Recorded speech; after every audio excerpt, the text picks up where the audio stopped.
Hi, happy Wednesday. This is Open Book Wednesdays. I'm working on my book, but I'm also living real life. So on Wednesdays, this isn't polished. This isn't from a perfect place. This is just from a severely honest place. This is really where I talk about what I'm walking through in real time because life is still happening. So it's not trauma dumping. I'm not venting.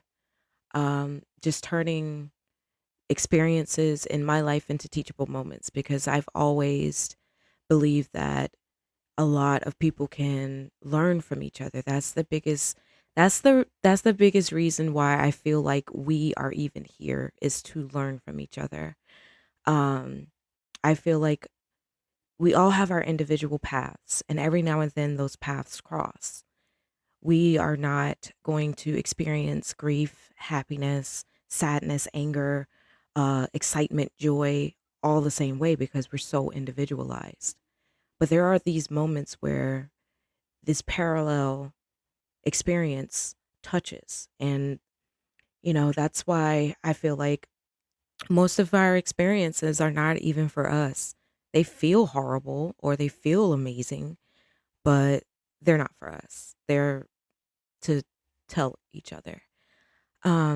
So if you're joining and you're in a season where, you're doing the work, but it's still hard, I come up here every Wednesday. I'm trying to make it at the same time because I do work another job.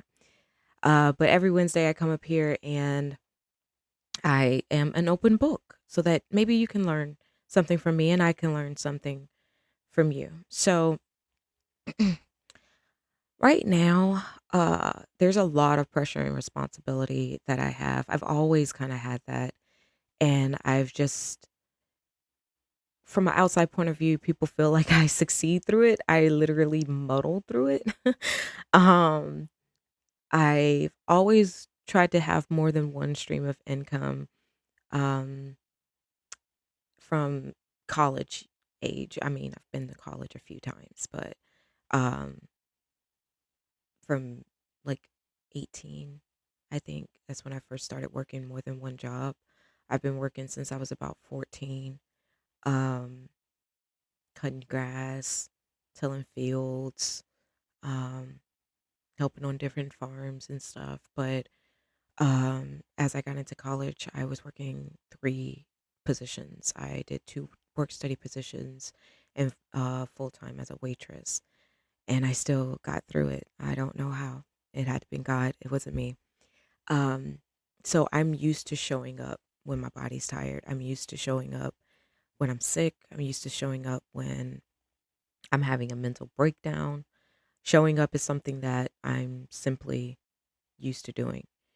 Um, and it gets to a point where, you start thinking, I don't want to do this. I don't want to show up. I don't want to,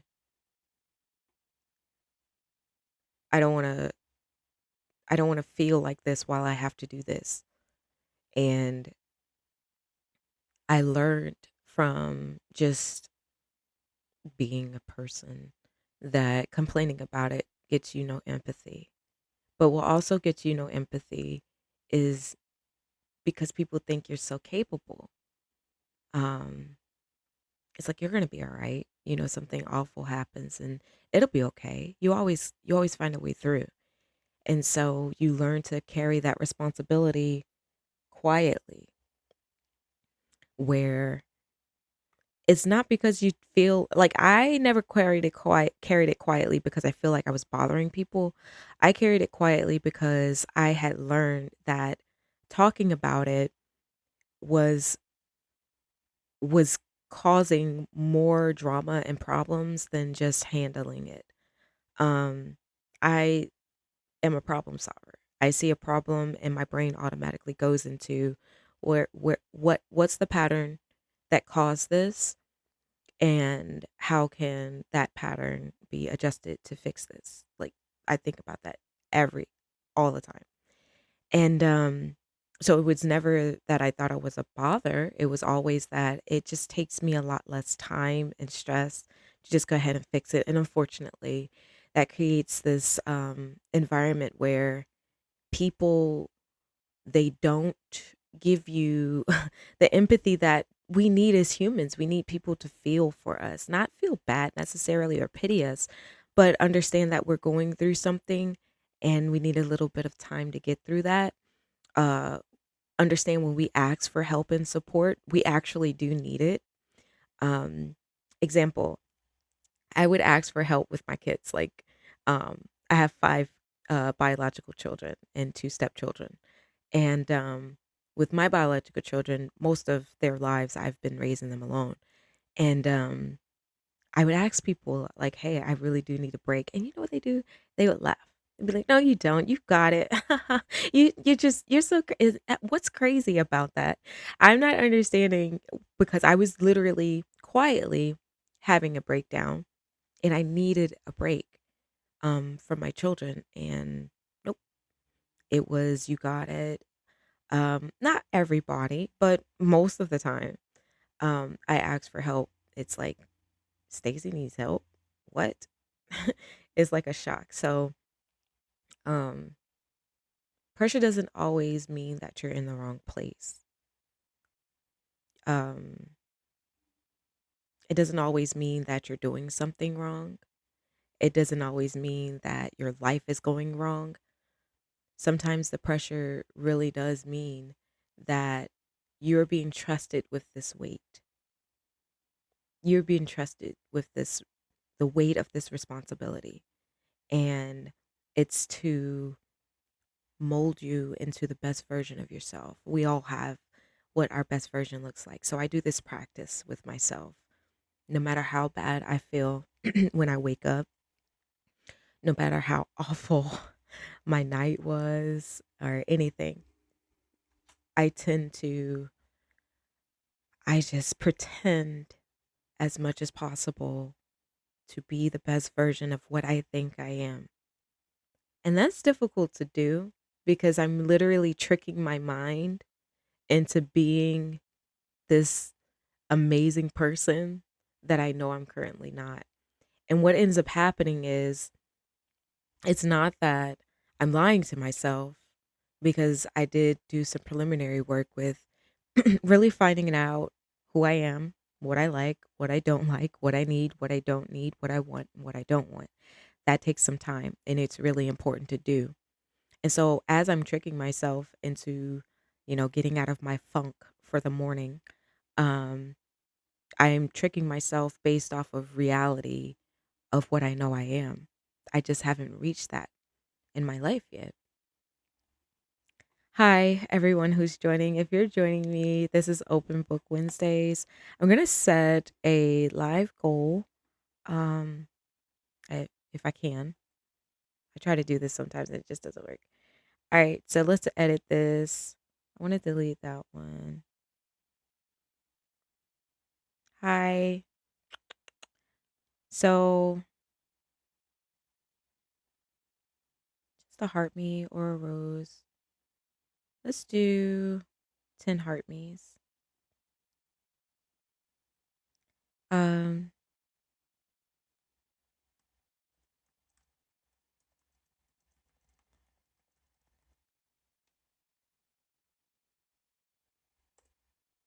Book. There we go. The heart meat that you guys send, the gifts that you guys send, I use those to empower and encourage other people. I don't ever cash it out. Pin that to the comments. Awesome. So that's my life goal, guys. 10, and I'll be an open book. Um, so the Bible talks about being faithful with what you're given, not just not perfect, just faithful. A lot of people confuse themselves and believe that they have the ability to be perfect. No one is perfect. I was just discussing yesterday with my daughter about the baseline of relationships is being able to be with someone you can tolerate. I mean, that's just it. It's just being with someone that you can stand being around for a long time. I told her, if you look at the marriages that you've seen be successful, just take mine out. She's seen people who have been married over 40 and 50 years. And I said, look at those. And really, if you just take it apart, they were able to just stand each other for that amount of time. That's really all a solid relationship is, because neither party is perfect. Everyone has flaws. And if you're in a relational relationship, what's going to happen is you're going to find out those flaws. You're going to find that that person is not perfect. They look great. You love the way they look and dress, and the fun that you guys have, but at the end of the day, there's also the side of them that has major flaws, and we all have those. And so we want to I told her, it's important to, pick and pull those out before you start being totally engaged in this person that you might actually hate. I look at the flaws first. I didn't used to do that. So this is advice that I gave my daughter based on two failed marriages. Um, I wouldn't say they were completely my fault, but I would say I had something to do with it. Because I didn't look at flaws first. I always looked at what was good in people, and that's a good thing to do. But I always looked at what was good in people, and that was the only thing I looked at. I overlooked flaws. I overlooked flaws so much that it became where that overlooking these things that just really didn't go with who I was as a person, or who I am. And so this go around, my husband, I looked at all of his flaws first. I looked past his pretty blue eyes and his handsome jawline and his height and his muscles. And I just dug in to the flaws first. And I was like, oh, yeah. And it was helpful for me to do that because I was able to show him mine as well without hiding them. Um, so we have this misconception that things have to be perfect, and they don't. They have to be good. They have to be in line, aligned, um, but nowhere near perfect because we aren't. We're imperfect creatures. And so, putting life aside, I'm doing what, God told me to do, even when it cost me my comfort. Being disciplined is more important when you're doing that when nobody's seeing it. When you can sit back and say, you know, I still was obedient to doing this, even though nobody saw me do it. And I feel so good when that happens in my life. At first, I was just like the rest of you all. I really wanted people to know all of the good things I was doing, all of the good things. And I'm just like, because I was, and it's not a defense, but this is how I was.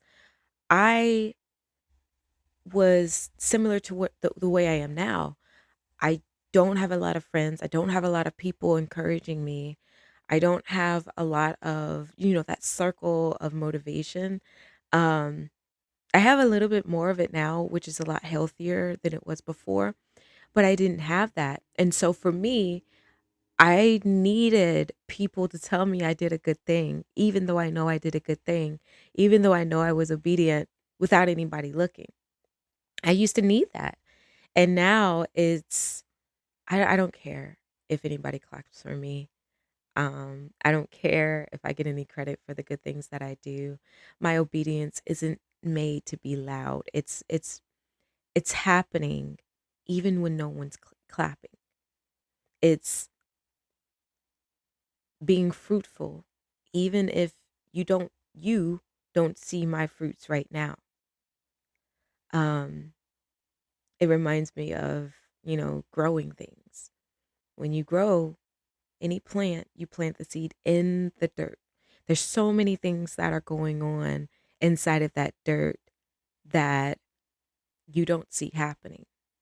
But when that lemon tree sprouts and produces lemon, people tend to forget about the work that had to be done to the soil, the care that needed to be taken with the seeds. Even before the seed was planted, you have to dry some seeds out. You can't just plant them. You have to take time and dry it out and then plant it the appropriate inches down, give it the right amount of water, the right amount of sunlight, um, feed the dirt to make sure the acidity level in the dirt isn't like there's so much things that go on before you get that lemon. And a lot of times people just want to give you credit for the lemon. And so I've learned that being obedient is being happy and joyful about what you did to the dirt, how you planted the seed. This No one's going to give you credit on that. And you still have to show up. And so for me, showing up looks like so I get extremely sick. Um I tend to have like really bad headaches. A few years ago, um I had some doctors that wanted to open my skull to get a sample of a mass that they found, but I would prefer not to have that opened.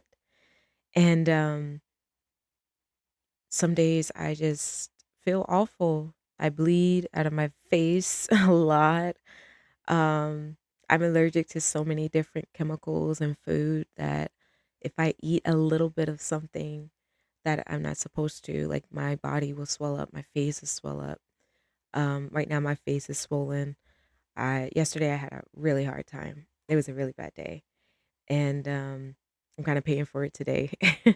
But I still have to show up because my obedience isn't about comfort.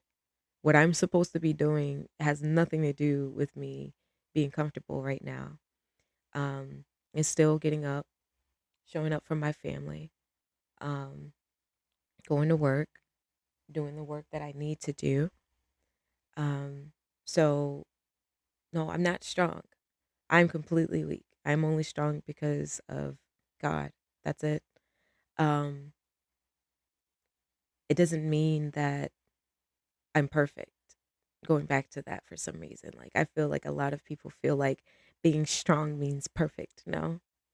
It just means that I'm willing to be that person in my family because I know my husband's doing it. I know my kids are doing it and I have a role to play as well.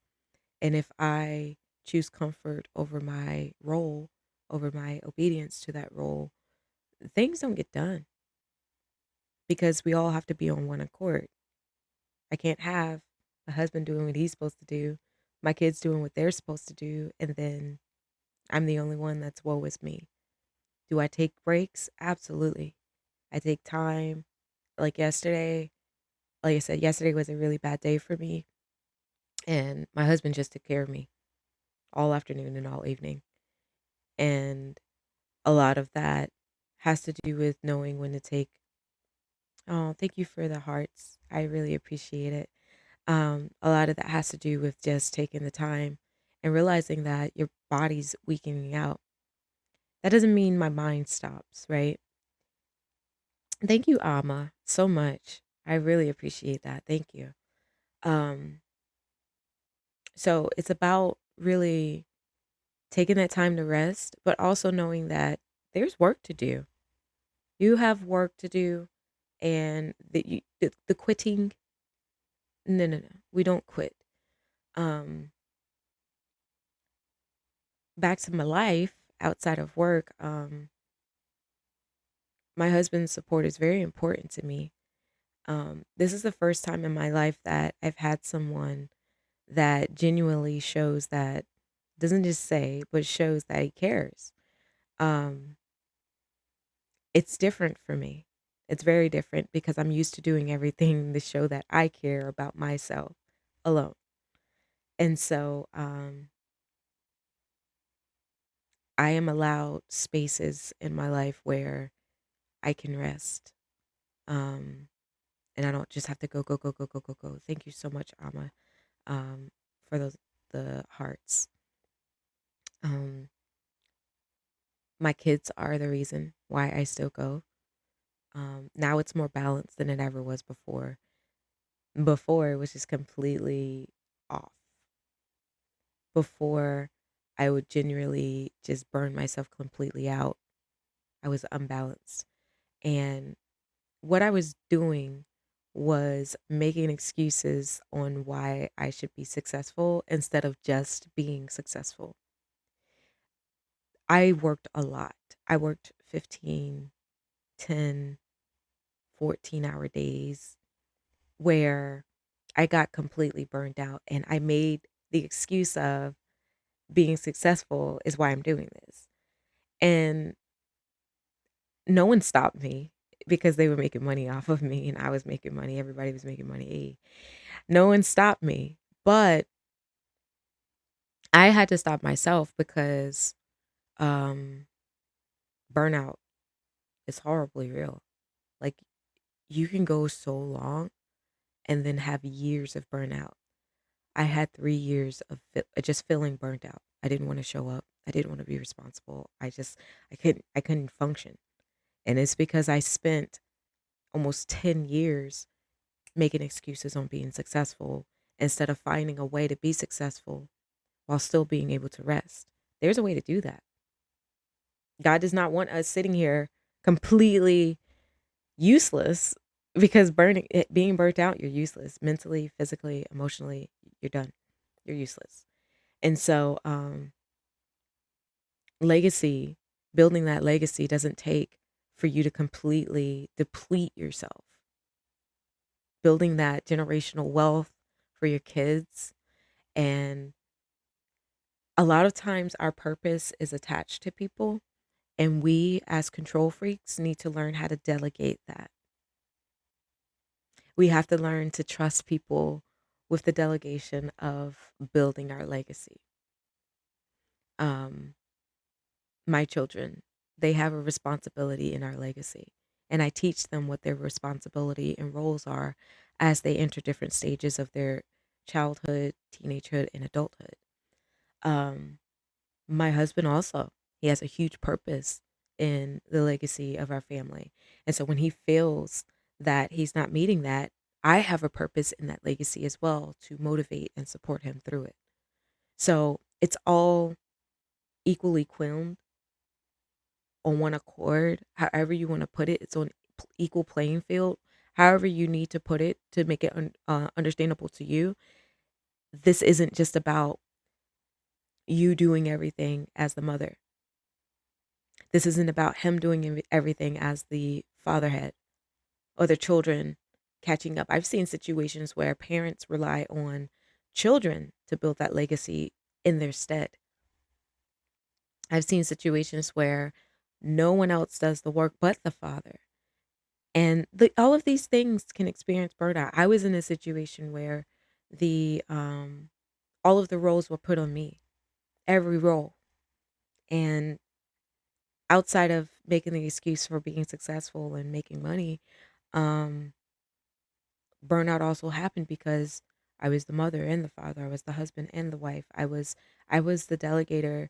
I delegated things to me. I had no one else to lay it on. Um, I didn't have that support. And so I'm super blessed and really happy to be able to have that support now. So, Open Book Wednesdays, guys, thank you for joining. This is where you can ask me a question and I'm an open book. I'm trying to reach a goal of 10 hearts if you could. If you don't have the hearts to give me, I do accept the little corner hearts on the side. Um, let me see. Had 5 fans join. Thanks, guys. And so I do accept those little corner hearts if you don't want to give or can't give the other hearts. Um I do open book Wednesdays because life is still happening while I'm writing. Writing doesn't stop life. Work doesn't stop life. And so I allow this space for everyone that wants to if you come in and join. Um just let me know questions, comments, concerns. I'm all here for it. I am a complete open book today. So I have about 20 more minutes.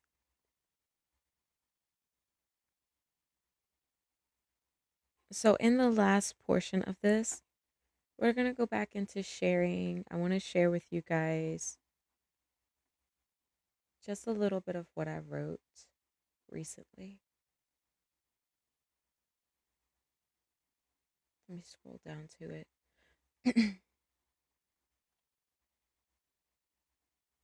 So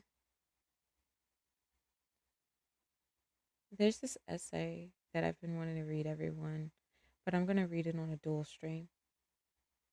All right, here we go. Obedience that looks like a rebellion. There's a particular kind of accusation that only comes when you stop performing holiness for people and start living obedience for God. The moment that your obedience no longer fits into their framework, their language begins to shift. You're no longer submitted, you're difficult. You're no longer humble, you're prideful. You're no longer quieter, you have an independent spirit. And when none of these labels land cleanly, the final accusation is always the same: rebellion. What they're really saying is not that you disobeyed God, is that you disobeyed them. And scripture does have a lot to say about that type of confusion. The Bible never teaches us that obedience looks like agreement with human experience. Never. Hey, cousin, I love you. Um, cousin Joy. Uh, it teaches that obedience looks like alignment to God's voice, even when the alignment makes other people deeply uncomfortable. And I laugh at that. I'm going to pause right there. I laugh at that because I have always made people uncomfortable. Like I tend to always do that. And people really don't, like, they get me, but they really don't get it, or they don't get me at all. So like I laugh when people are uncomfortable with my obedience to God. Acts 5:29 says we ought to obey God rather than men. So, therefore, I am not caring what any human has to say about my obedience to God's words and voice and reason for me. So, that verse is not just a poetic verse, it is highly confrontational. It immediately dismantles that idea that obedience can be measured by public approval. Obedience doesn't require an audience, it doesn't require validation. And it certainly doesn't require permission from people who are not carrying your assignment. Everybody's assignment is very different. We all have these different skills that God ingrained in us, and we are the best at it. And so for our assignment, it's not going to look like yours. Yet, spiritual communities, professional environments, even your personal circle are full of people who have quietly replaced God's authority with their own interpretations. And then they call it discernment. They speak it in spiritual language, but what they're actually enforcing is control. Here's the part that many people do not want to confront: obedience to God often threatens existing systems, especially religious ones. Jesus did not violate God's law, he violated man made religious order. And that distinction absolutely matters. The Pharisees did not hate Jesus because he was sinful. They hated him because he was uncontrollable. He healed on the Sabbath. He spoke to women publicly. He touched the unclean. He corrected leaders. And he did not ask permission for any of it. And every single time, scripture records the same actions. They were outraged. They were disgusted. Um, and their outrage and disgust was disguised as righteousness. So, if you, my dear, are experiencing where you're in the season of your life where you hear God clearly, you know what it is He's saying to you, you know what it is He wants you to do, whether you want to do it or not. This microphone here, honey, I don't want to do this. I don't really like talking to people. I don't. It comes off like I do. That's because God put me in a place professionally to learn how to speak to people, but I don't like doing this. I don't enjoy it. And the more I don't enjoy it, the more he tells me to do it. Um so if you're in that season where you are being obedient and someone has their own idea of what your obedience should look like. Example, um I know my skill is people. I know my skill is also organizing people and encouraging people and motivating people. I'm really good at that. When I was a life coach, that was one of the biggest things that I could do is like motivate people. Um, that's really all I did was motivate people to fall into their faithful purpose for God, whether they knew it was for God or not. I've worked with atheists, I've worked with Muslims, I've worked with Palestinians, I've worked with a lot of different religious people, and mine was a faith based to bring you closer to Jesus. And I'm good at that. They're very good at that. Not tooting my horn. It's just I found what my skill is. And I was told that my skill is children. No. I have a lot of kids. Yes. But no. People ask me a lot, especially women, especially mothers. They ask a lot, how do you do it with 5 kids?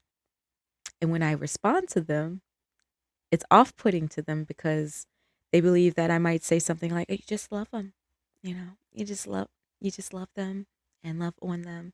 And no, I have been successful in raising my kids as best as I can because I treat them like employees. I love them. Don't get that twisted. I do love my kids, but they're organized. And I teach them how to organize themselves based off of their temperament, based off of their personality, because they all have different personalities. They're all crazy to a degree, but um, they have their different personalities. And so I just set things up in their lives so that they're comfortable with being able to set it up for themselves so that they don't get off the path. Even my daughter, the prodigal child, um, with her, she's a lot more like her father. And this stage of her life, she needed him more than she needed me. That's just the factual purpose of it. So when I say things like that to people, it's like, well, it sounds cold, and it's not cold. It's just that's what I did. That's what I do. Now, does it take away the fact that I miss and sometimes I well up and cry because I have a 18-year-old? No, I love my kids, but I organize them because that's what I knew to do. So it's not that because I have a bunch of kids, I like kids. I don't like kids between the ages of 11 and 24, 23. Ugh. It's interesting watching them though. It's very interesting seeing them, but I was told that that was my calling. No, not kids. I've worked with kids twice in my life, and that was early on in my life, 18 and 19. I never occupied another professional position with children. I enjoy looking at how they grow, how their brains developed, how they develop, but working with them, no, no, no, no, no. Helping them, sure, I'll help. So, but I was told that through discernment, you know, but that's not my obedience to God. My obedience to God is very specific. He's very direct. He's not, "Oh, well, you could try this and try that." He's not that at all.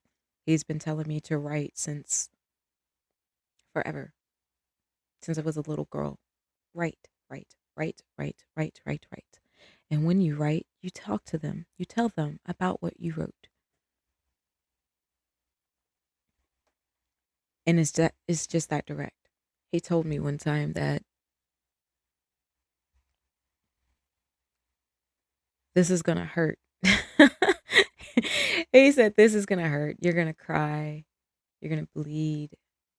You're going to hurt, but you're gonna make me proud." And one day I think I'm gonna start a series about my visions and my dreams because I think those are for you all too. They're not for me. Um, and when I decided to stay,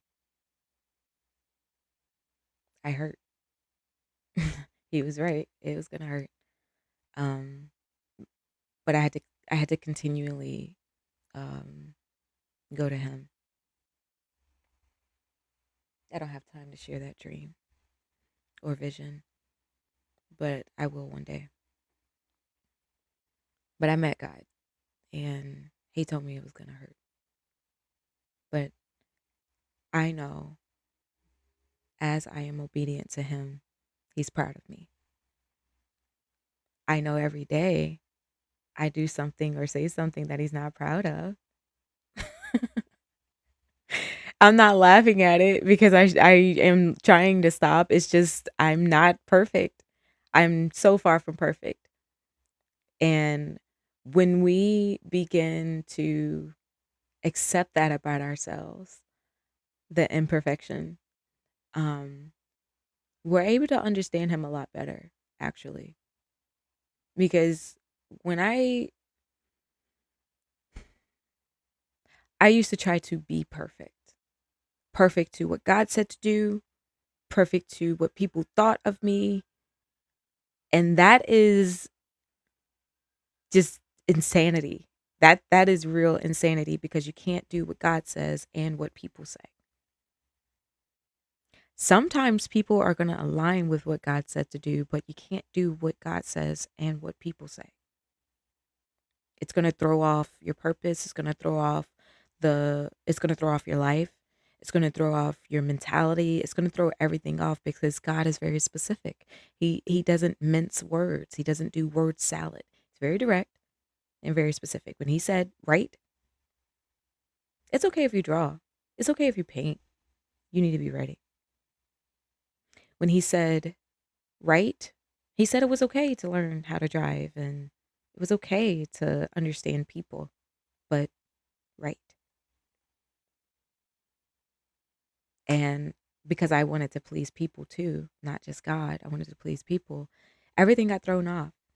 And God just picked me up out of the mess, placed me over here by myself in timeout. And he said, "Now you have no choice but to listen. Sit down and write." I got my little notebook and I started copying Bible verses because I didn't know what to write at that point. My brain was broke. I I didn't feel anything. I couldn't really. I was like in autopilot. It was just going. I wasn't there. And so I picked the Bible up and I started writing. I was like, "Fine, you want me to write? Fine." Yeah, I had an attitude with God. Fine, I'll write. And I wrote and I wrote and I wrote and I wrote Bible verses. And then as that practice began to build, I noticed that I was filling in with my own experience. And he didn't care what I wrote as long as I wrote. If he's telling you to do something, he doesn't care how you get started doing it as long as you're doing it. If he's blessed you with a skill, no matter what it is, as long as you get started doing it, he will carry you through the rest. That one piece of obedience for me to, while I was in timeout, just go ahead on and write. And I was being snarky by copying Bible verses. he carried that so far for me. And y'all are starting to see the fruits of that work, but all of that work that was done to the soil, all of the tending to the dirt and careful being careful with the seed is starting to kind of push through the ground, and people don't see that. Your obedience isn't necessarily for people to see. It's for God to see because he blesses you. Sometimes he does bless you through people, but he's the one that blesses you. So I appreciate everybody that stopped through for my open book Wednesdays. I might join back on depending on how that other stuff goes today. Um, Thank you for the hearts today. Thank you for joining in and just listening. Um, I know my cousin was there. A couple of other people joined in. Let me go through and follow some of you guys. I do, when you guys stop through. Oh, I already follow you. Thank you, Valerie. Um, I'll follow Tanisha. Join from my post. Hi, Tanisha. Thank you for joining. Cowboy. I'm already friends. Yep, I just go through and follow because I really do appreciate people that stop through. Thank you for stopping through and just giving my page some love. My beautiful cousin, she's so pretty. Um, Thank you for coming through. And this is me saying thank you for stopping through. Where's Ama? I want to follow her. She gave me so many hearts. Oh, I appreciate it. Thank you guys. So, thank you for joining me on the first part of Open Book Wednesdays. I'll be up here later on and I'll be reading from my book, Where Trauma Breaks, God Renews. This is my book, guys. Oh, can you see it? There it is. That's my book. So I'll be reading from that today. Just a little bit to discuss on. I'll see you guys next time. Thanks. Bye.